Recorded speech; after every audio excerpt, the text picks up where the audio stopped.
Sebelum lanjut ke alur ceritanya, mohon bantu Mimin dengan cara like dan subscribe, biar Mimin bisa terus menghibur kalian. Eits, jangan lupa komen juga ya, karena dengan masukan dari kalian pemirsa terkasih, semoga channel ini lebih berkembang. Terima kasih. Bab 3161. Ezra Bauer menyilangkan tangan saat melangkah maju. Awalnya ia berencana mengunjungi tempat Joseph Bauer untuk urusan bisnis, namun tiba-tiba ia dipanggil ke tempat ini. Bagaimanapun juga, Dylan Bowie masih dianggap sebagai kerabat keluarga Bauer. Ia adalah seorang murid yang cemerlang dan telah memberikan banyak sumbangsih luar biasa. Sudah sewajarnya bagi Ezra untuk turun tangan mengatasi situasi ini. Melihat ekspresi tegang di wajah Ezra, Dylan segera menunjuk ke arah Harvey York sambil menunjukkan wajah penuh kesakitan. Dia memanfaatkanku, Master. Dia pikir dia bisa menyerangku hanya karena dia memiliki kemampuan dan kekuatan dalam jumlah. Sombong. Wajah Ezra langsung menghitam saat melihat wajah Dylan yang bengkak dan penuh bekas tamparan. Murid-muridnya adalah orang-orang yang memanfaatkan kelemahan orang lain, bukan sebaliknya. Hal ini benar-benar tidak bisa ditoleransi. Paman tidak berguna yang kusebut keluarga ini juga berpihak pada orang luar itu. Dia bahkan menyuruhku berlutut di hadapan bajingan asing itu. Dylan tampak geram. Beberapa tamparan itu menjadi momen paling memalukan dalam hidupnya. Bam! Setelah mendengar keluhan Dylan, Ezra langsung menendang Logan Bowie hingga tersungkur ke tanah. Sebelum Logan sempat memberikan penjelasan, seorang murid penegakan hukum Longman naik dan menginjak wajahnya. Teriakan kesakitan pun terdengar, sementara orang kedua yang masuk gemetar hebat dengan wajah berlumuran darah. Sekitar 5 orang menginjak wajah dan tubuhnya dengan kejam. Pada titik itu, mereka bahkan tidak peduli lagi siapa dirinya. Logan bisa saja mencoba melawan, tapi dia bahkan tidak berani bergerak sedikit pun. Lagi pula, identitas Ezra saja sudah cukup untuk menghancurkannya. Ia hanya bisa menutupi kepalanya sambil menahan rasa sakit yang luar biasa. Tak lama kemudian, seluruh tubuh Logan membengkak parah dengan darah yang merembes dari lubang-lubang di wajahnya. Kau sampah. Apa gunanya kau menjadi orang nomor 2 di kantor polisi Flutuel selama ini? Apakah kau tidak tahu kepada siapa kau seharusnya setia? Ezra sangat kecewa dengan ketidakmampuan Logan. Karena itulah dia memutuskan untuk mengerahkan orang-orang dari penegakan hukum Longman. Mata Dylan dipenuhi semangat membara saat menyaksikan kejadian itu.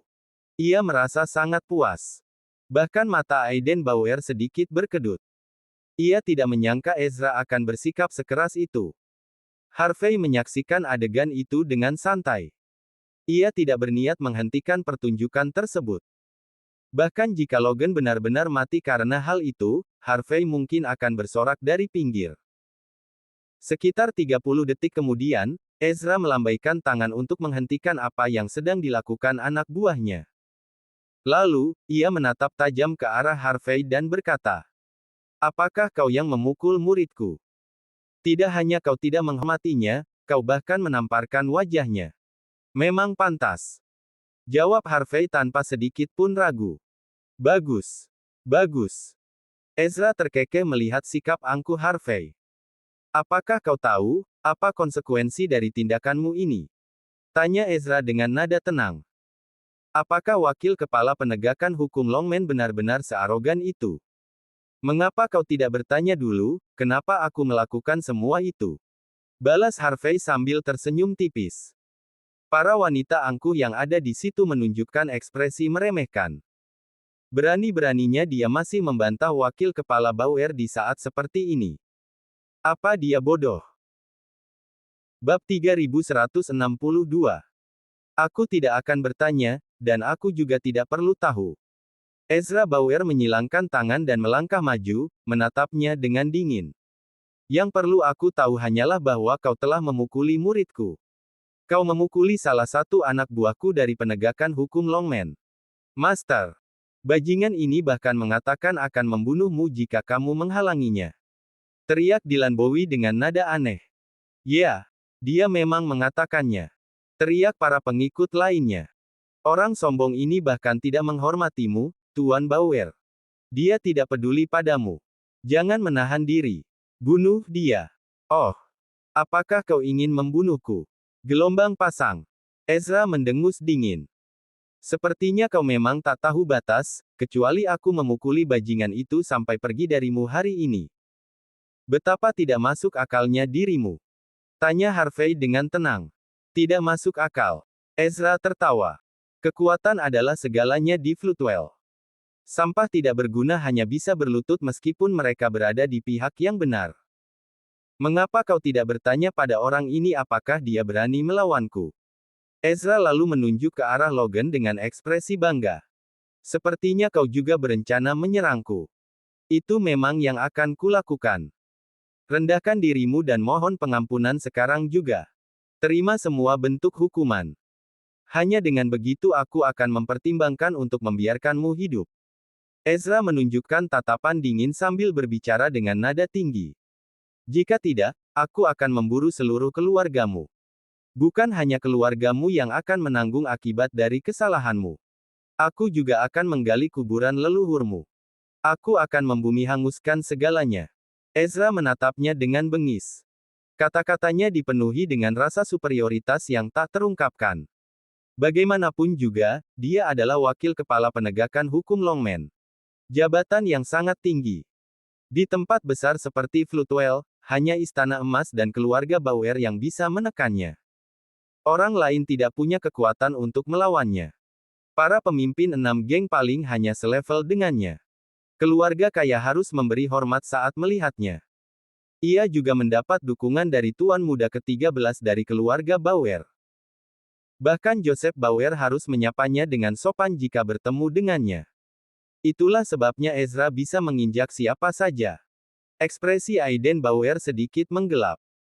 Ia ingin menghubungi Kaiden Balmer, namun Harvey sudah menegaskan bahwa ia tidak memerlukan bantuan semacam itu. Harvey menyipitkan mata dan menatap Ezra dengan dingin. Seluruh keluargaku, dan juga leluhurku, membumi hanguskan segalanya. Penegakan hukum Longman dikendalikan oleh sampah seperti ini. Betapa konyolnya. Kepribadian Dylan memang sangat mirip dengan Ezra. Tidak heran mereka dianggap satu keluarga. Kau ketakutan sekarang kan? Dylan mengira Harvey ketakutan setelah melihat matanya menyipit. Sebelumnya kau begitu arogan kan? Kata Dylan dengan senyum tipis sambil melangkah maju. Apa yang terjadi padamu sekarang? Kalau kau takut, berlututlah. Semua orang mengira Harvey sebenarnya sangat hebat. Tapi ini adalah reaksi yang wajar. Tak peduli sekuat apapun orang luar, mereka tetap tak sebanding dengan tokoh besar seperti Ezra. Bab 3163. Saat semua orang mengira segalanya telah siap dan selesai. Sebuah kejadian yang tak terduga terjadi. Harvey York dengan tenang mendorong telapak tangannya ke depan. Plak. Dylan Bowie lengah dan sekali lagi terpental akibat tamparan itu. Siapa sebenarnya dirimu? Kau pikir kau berhak membuatku berlutut? Harvey menatap Dylan dengan seringai penuh penghinaan. Master. Dylan menghantam tanah sambil menutupi wajahnya, lalu memuntahkan darah beserta beberapa gigi yang patah. Ia sangat marah. Ia tidak pernah menyangka bahwa Harvey benar-benar bisa sebegitu gilanya. Kerumunan pun kebingungan. Mereka menatap Harvey dengan mulut ternganga. Mereka bahkan tak mampu bereaksi terhadap situasi tersebut. Tak seorang pun bisa menerima apa yang baru saja terjadi. Ezra Bauer ada di sana. Namun Harvey tetap berani bertindak meskipun banyak ahli bela diri berada di sekitar tempat itu. Apakah dia punya keinginan untuk mati? Ezra terkejut. Ia terdiam setelah menyaksikan pemandangan itu. Ia benar-benar terpaku. Dalam pandangannya, orang yang waras pasti akan menyerah jika berada dalam situasi seperti itu. Lagi pula, Ezra adalah wakil kepala penegakan hukum Longman. Ia memiliki status tertinggi di seluruh dunia Longman. Ia juga sangat kuat. Ia sendiri adalah ahli bela diri yang berpengalaman. Membunuh orang luar seperti Harvey sama mudahnya dengan membunuh semut. Namun bukan hanya Harvey yang sepenuhnya mengabaikan keberadaannya. Ia bahkan menamparkan Dylan tanpa sedikit pun menunjukkan rasa hormat. Bukan hanya wajah Dylan yang terluka. Reputasi Ezra juga tercoreng. Tuan muda ke-13 juga telah dihina. Nama besar Longman tercemar. Bunuh dia. Ezra tertawa dingin. Aku akan bertanggung jawab atas ini. Ezra dengan ekspresi dingin berkata. Belasan murid penegakan hukum Longman menegakkan leher mereka sebelum melangkah maju dengan senyum sinis di wajah mereka. Mereka semua tampak menikmati melihat Harvey menderita. Di mata kerumunan, mereka yakin bahwa Harvey akan mati. Bam! Saat itu juga, Harvey mengeluarkan sebuah lencana kristal dari sakunya. Lencana tersebut memiliki ukiran nama Longman di bagian belakang dan penegakan hukum di bagian depan. Kemudian, Harvey dengan tenang melemparkan lencana itu ke wajah Ezra. Para murid yang tadinya menunjukkan senyum kejam langsung membeku begitu melihat lencana itu. Beberapa bahkan hampir berlutut. Pemandangan itu terlalu mengejutkan bagi mereka. Bahkan Ezra pun terdiam sesaat. Saat ia memungut lencana yang dilemparkan Harvey kepadanya, matanya berkedut panik. Ukiran pada lencana itu terasa seolah menindih tubuhnya seperti gunung. Ezra kesulitan bernapas saat itu juga. Ia sangat mengenali lencana itu. Itu adalah milik kepala sebelumnya dari penegakan hukum Longman, Michael Bauer. Setelah ia digulingkan dari jabatannya, lencana tersebut diserahkan kepada kepala baru penegakan hukum Longman. Ezra benar-benar terpaku. Senyum di wajahnya membeku seperti es. Tubuhnya menegang tanpa tanda-tanda akan mengendur. Master, Guru, ada apa? Apa yang terjadi? Setelah melihat wajah orang-orang di sekitarnya, ekspresi Dylan sedikit berubah. Bab 3164. Ezra Bauer sama sekali mengabaikan Dylan Bowie. Beberapa saat kemudian, ia sadar kembali dan langsung berjalan mendekati Harvey York. Kurang ajar kau. Ezra berteriak dingin kepada Harvey. Dari mana kau mendapatkan lencana ini? Kenapa kau memilikinya? Apakah kau masih belum mengerti? Jawab Harvey dengan tenang. Cukup main-mainnya. Dari mana kau mendapatkannya? Ezra hanya bisa memikirkan satu kemungkinan, namun ia tetap menolak untuk mempercayainya bagaimanapun juga. Aku akan membunuhmu jika kau tidak bicara sekarang juga. Ada seorang brengsek yang menantangku saat aku berada di Hong Kong dan Las Vegas.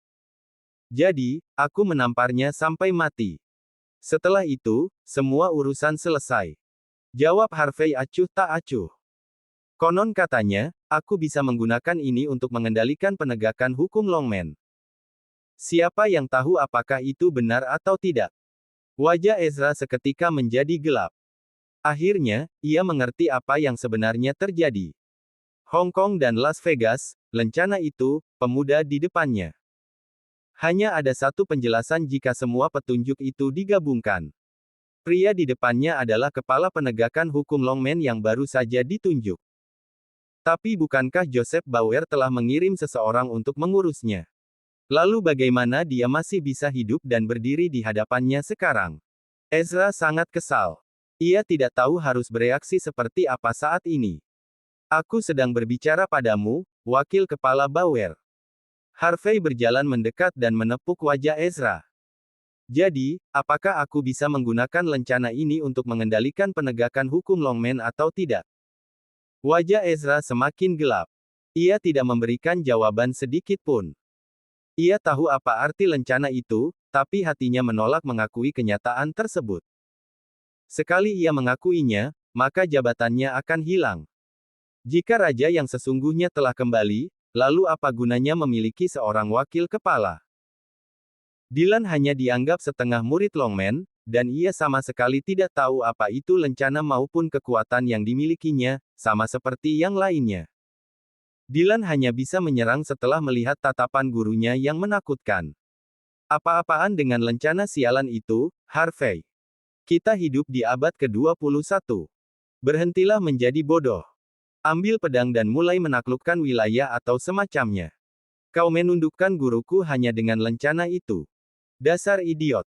Dylan kemudian mengacungkan jari tengahnya kepada Harvey. Para wanita yang bersamanya menunjukkan ekspresi jijik. Mereka menganggap Harvey terlalu bodoh. Dia pamer di depan wakil kepala Bauer hanya dengan potongan kristal itu. Dia pasti terlalu banyak menonton film. Oh begitu. Apakah kau pikir aku tidak bisa melakukannya? Baiklah, akan ku coba. Harvey tersenyum tenang dan maju ke depan, lalu menamparkan wajah salah satu murid dengan punggung tangannya. Murid itu mengerang kesakitan dan terhuyung ke belakang sambil menutupi wajahnya setelah terdengar suara tamparan yang keras. Wajahnya dipenuhi kemarahan yang tak tertahankan, tetapi ia tidak berani membalas. Plak, plak, plak. Harvey kembali mengayunkan telapak tangannya, membuat dua murid penegakan hukum Longman terpental. Orang-orang itu tergeletak di tanah dalam keadaan menyedihkan. Mereka tampak sangat menderita. Mereka tidak berani melawan Harvey. Yang bisa mereka lakukan hanyalah menundukkan kepala dengan ekspresi pahit di wajah mereka. Murid-murid lainnya secara refleks mundur ke belakang. Siapa yang menyuruh kalian mundur? Tanya Harvey. Para murid langsung berhenti bergerak. Mereka tidak punya pilihan selain berdiri di tempat dengan ekspresi menyedihkan. Bab 3165.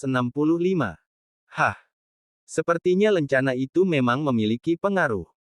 Harvey York terkekeh sebelum melangkah maju.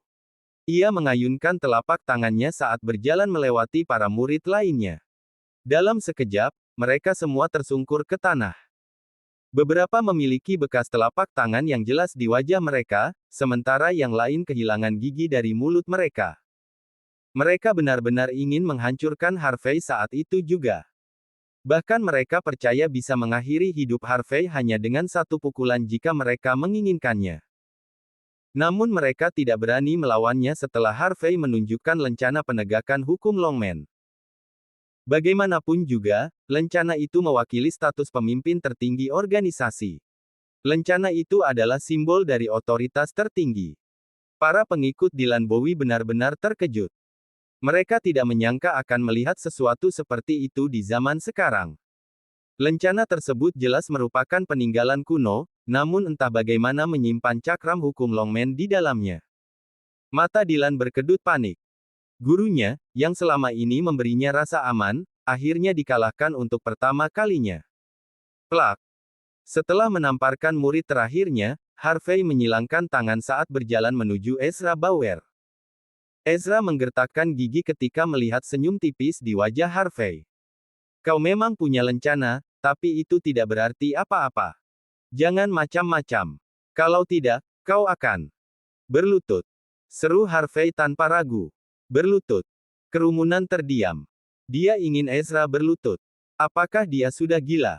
Apakah dia memang sekuat itu? Dia tidak berhak memaksa Ezra berlutut.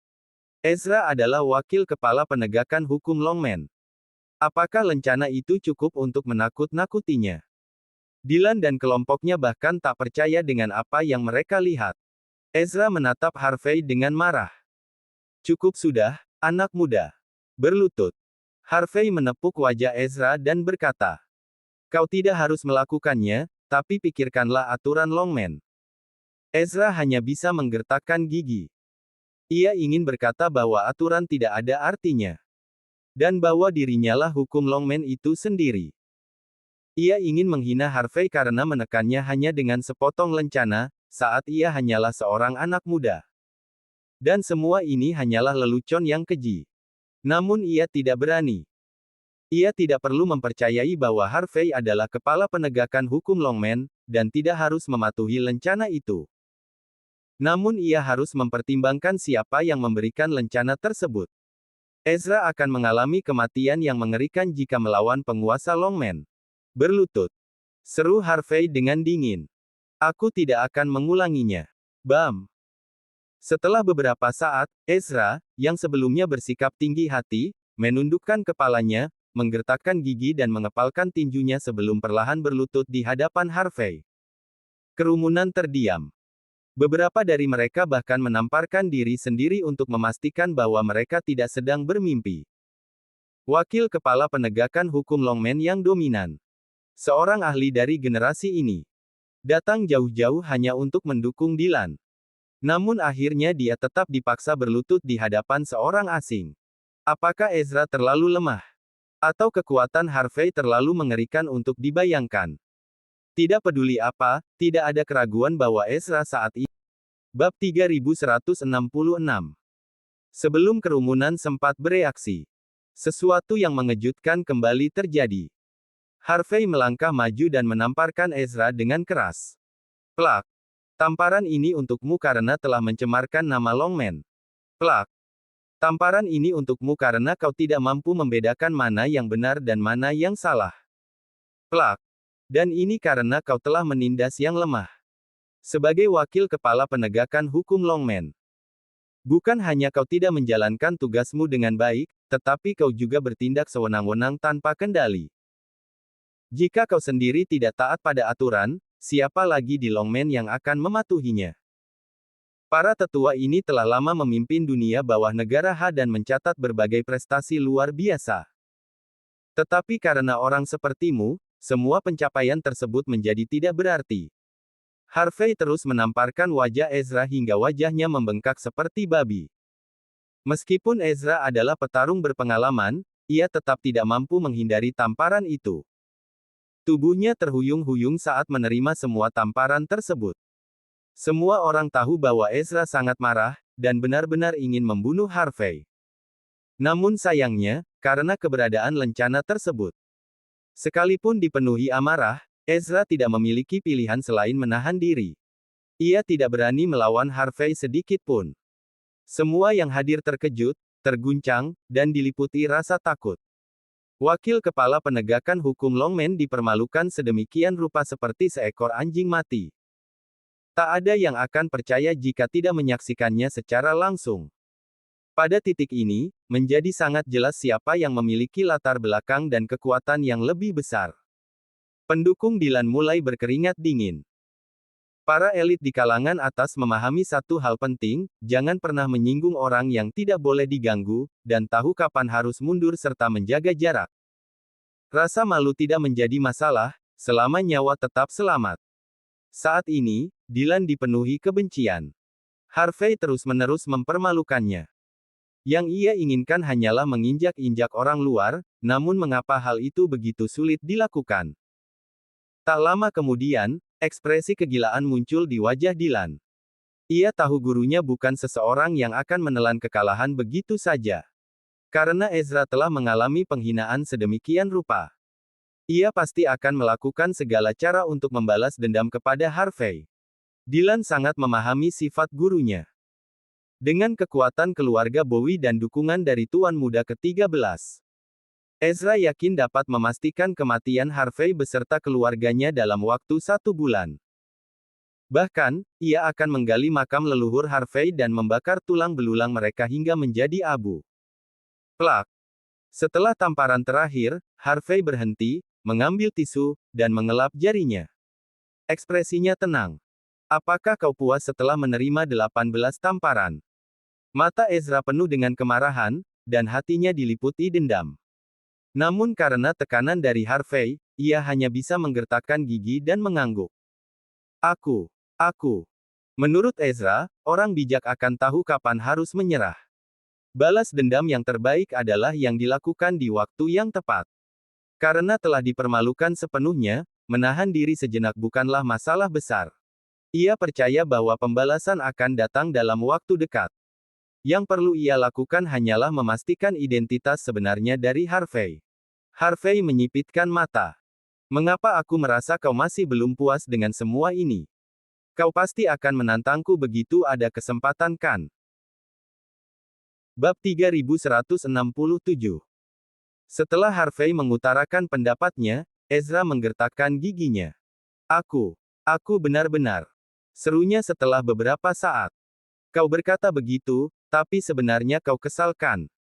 Kau berencana mencari tahu identitasku sebelum mengincar seluruh keluargaku kan? Kau bahkan akan menggali makam leluhurku dan mengubah mereka menjadi abu kan? Harvey tersenyum saat ia mengungkapkan isi pikiran Ezra. Lalu, ia menendang perut Ezra. Ezra mencoba bereaksi terhadap serangan itu, tetapi ia sedikit terlambat karena sedang berlutut. Seluruh tubuhnya terasa terbebani, seolah-olah dihantam oleh palu godam. Puluhan tahun kekuatan dan kerja kerasnya hancur dalam sekejap. Semangatnya pun runtuh bersamaan dengannya. Ia merasa sangat tidak berdaya, seluruh tubuhnya roboh ke tanah dan gemetar hebat. Ezra menggertakkan giginya, penuh kemarahan. Apa yang kau lakukan padaku, bajingan? Tidak banyak. Aku hanya menghancurkan semua latihanmu. Jawab Harvey. Orang sepertimu tidak layak bekerja di penegakan hukum Longman. Terlalu memalukan. Lagi pula, aku merasa kau berbohong padaku. Floodwell adalah wilayahmu. Demi keselamatanku sendiri, kupikir aku harus melumpuhkanmu. Tapi aku membiarkanmu hidup. Tidak perlu berterima kasih.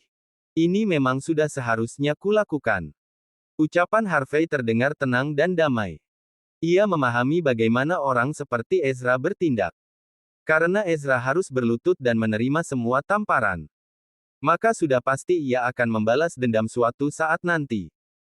Terlebih lagi, ia terlalu korup untuk menjabat sebagai wakil kepala penegakan hukum Longman. Status dan keahliannya adalah ancaman bagi Longman secara keseluruhan. Karena itu, melumpuhkannya adalah satu-satunya pilihan terbaik. Penegakan hukum Longman akan terbebas dari masalah mulai sekarang.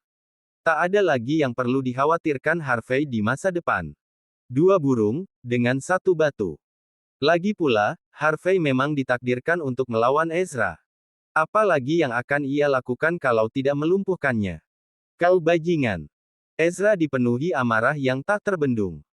Ia tersungkur ke tanah, merasa tubuhnya semakin lemah dan rapuh. Ia bahkan tidak bisa berdiri tegak, apalagi melawan. Darah menyembur dari mulutnya saat ia berusaha mati-matian untuk bangkit.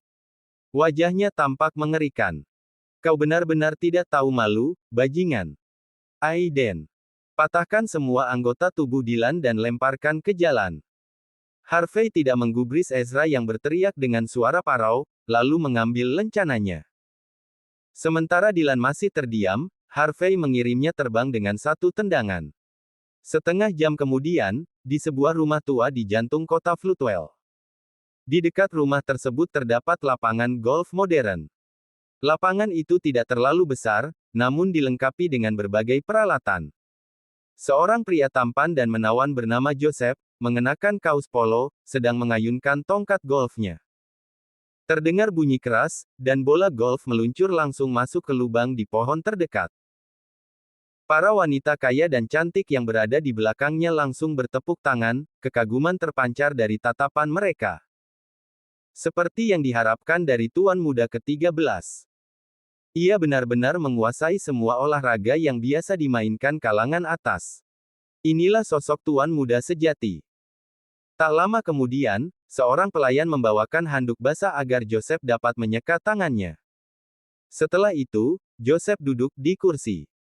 Sosok-sosok terkemuka berdiri di kedua sisi meja, menundukkan kepala dengan hormat. Bab 3168. Dua orang itu adalah Meg dan Logan, yang wajahnya menunjukkan ekspresi mengerikan. Di satu sisi, mereka masih dalam kondisi baik. Tepat di belakang mereka, Ezra dan Dylan tergeletak di atas tandu. Satu orang telah kehilangan seluruh kekuatannya dan dipaksa menjadi manusia biasa. Seluruh tubuhnya mengalami kerusakan. Tidak ada yang tahu berapa lama waktu yang dibutuhkan untuk pulih. Namun, emosi Joseph tidak banyak berubah meskipun telah melihat semuanya. Sebaliknya, ia tersenyum tenang dan berkata, "Katakan, apa yang terjadi?" Mata Logan berkedut. Tuan muda, Dylan secara tidak sengaja memprovokasi Harvey. Setelah itu, Dylan memanggil wakil kepala Bauer dan saya untuk membantunya. Harvey mengeluarkan lencana penegakan hukum Longman sebelum melumpuhkan wakil kepala Bauer. Lumpuh. Joseph mengernyit. Kalau aku tidak salah ingat, bukankah kalian berdua sudah berbicara dengannya sebelumnya? Apakah dia tidak mau menyerahkan posisinya dan malah memukuli anak buahku karena itu? Berarti dia harus siap berhadapan denganku. Logan tampak kesal sambil menyeka keringat di dahinya. Tuan muda.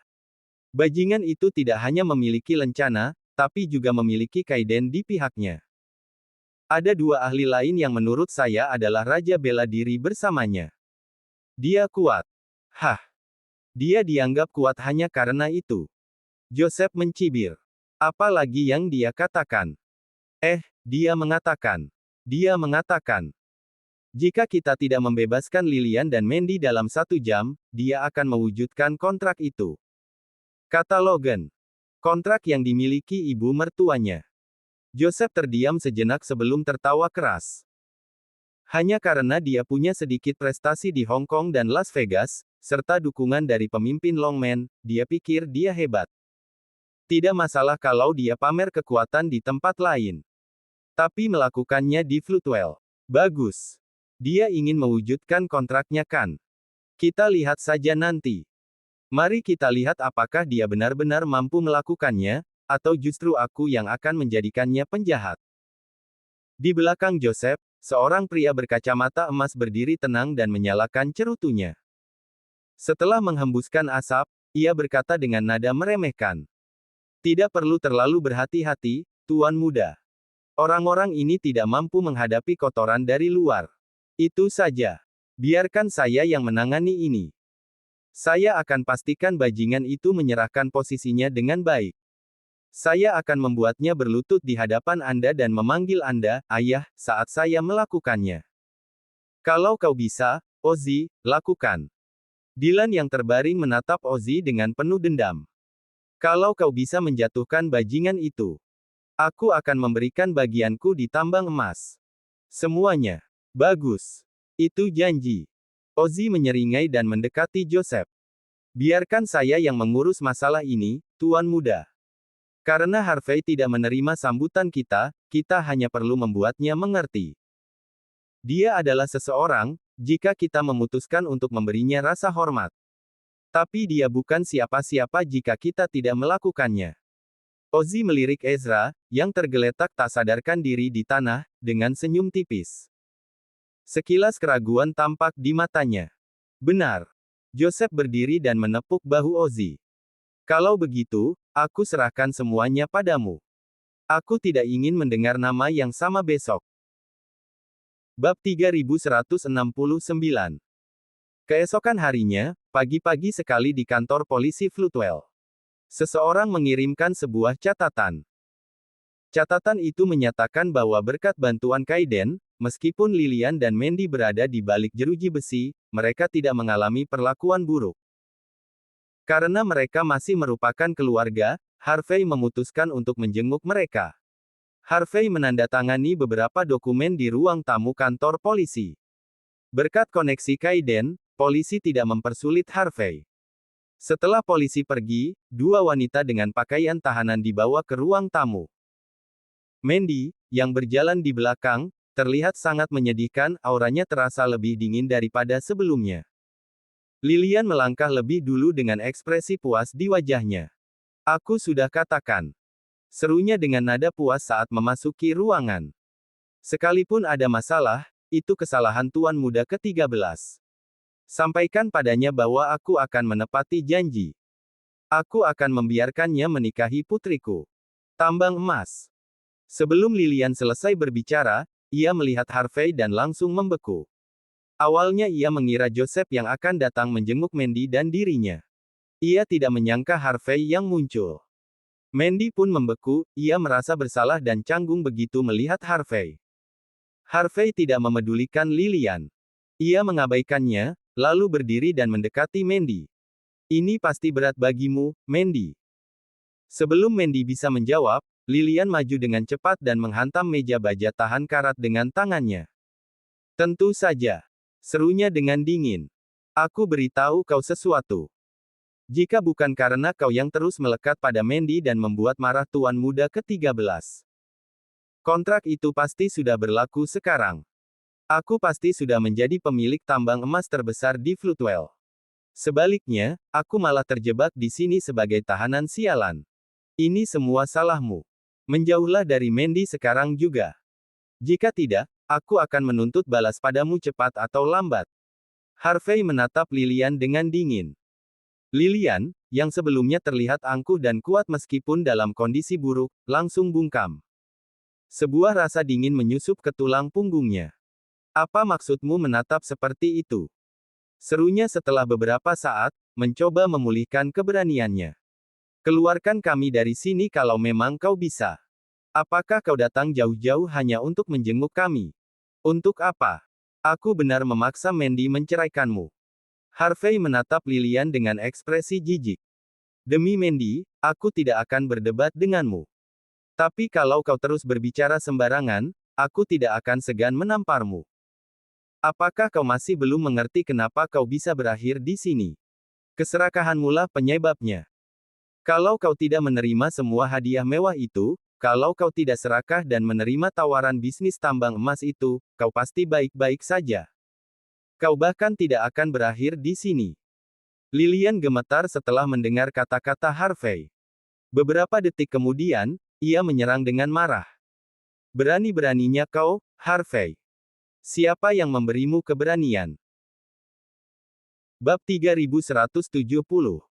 Biar ku beritahu kau sesuatu. Aku tidak peduli jika kau sekarang sedikit lebih hebat.